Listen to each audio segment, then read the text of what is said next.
കർക്കിടകത്തിൽ ചേന കട്ടിട്ട് കഴിക്കണം എന്നാണ്.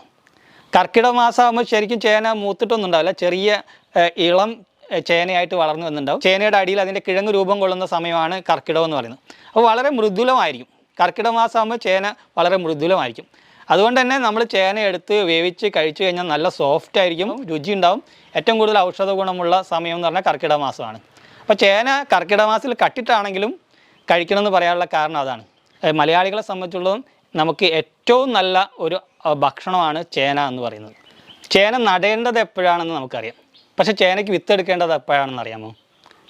ചേനയുടെ തണ്ടുകളെല്ലാം നന്നായി ഉണങ്ങി ധനുമാസ കാറ്റ് വീശി ചേനയുടെ മുകളത്തിൻ്റെ മുകളിലെ മണ്ണ് മാറിക്കഴിഞ്ഞ് ഏകദേശം ഡിസംബർ കാലമൊക്കെ ആകുമ്പോൾ ആ സമയത്താണ് ചേനയ്ക്ക് വിത്തെടുക്കേണ്ടത്.